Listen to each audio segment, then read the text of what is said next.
Shri Bhuvi properties private limited వారి 7 hills future city ఇప్పుడు మన సాగర్ హైవేలో నమ్మకానికి అమ్మలాంటిది మన భూవి ప్రాపర్టీస్.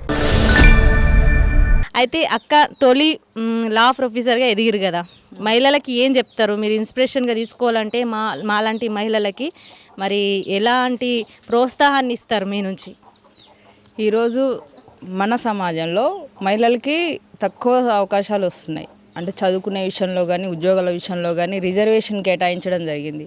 ఈరోజు 33 రిజర్వేషన్ ఉద్యోగాల్లో చదువులలో ఉన్న మిగతా రంగాలలోకి వచ్చేసరికి 33 రిజర్వేషన్ ఇంకా ఇంప్లిమెంట్ కావాలి. అది పార్లమెంట్లో పాస్ అయి ఉంది. బట్ మిగతా అంటే సాఫ్ట్వేర్ సైడ్ కానీ మిగతా వైపు కానీ అన్ని రంగాల్లో ఈక్వల్ పొజిషన్స్ ఇస్తున్నారు ఉమెన్కి.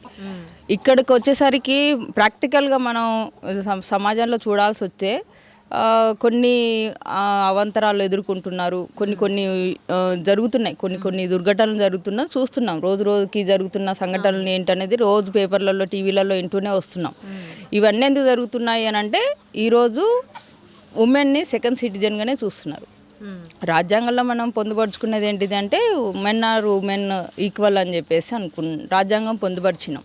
కానీ ఈరోజు రాజ్యాంగంలో చెప్పుకున్నట్టుగా మెన్ని చూసినట్టుగా ఉమెన్కి ప్రియారిటీ లేదు అనేది మనం అనుకోవాలి.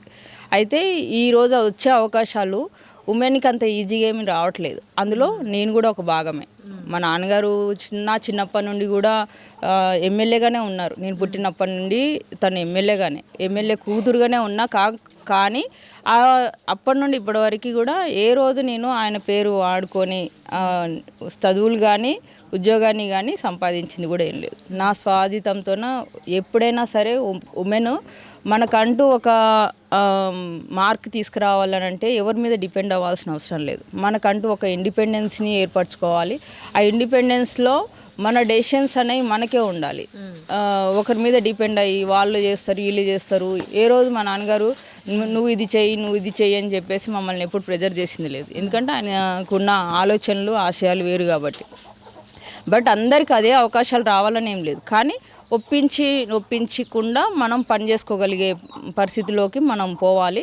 ఇప్పటికీ ఉమెన్కి కుటుంబాలలో ఆ ఎంకరేజ్మెంట్ రాని కుటుంబాలు కూడా ఉన్నాయి.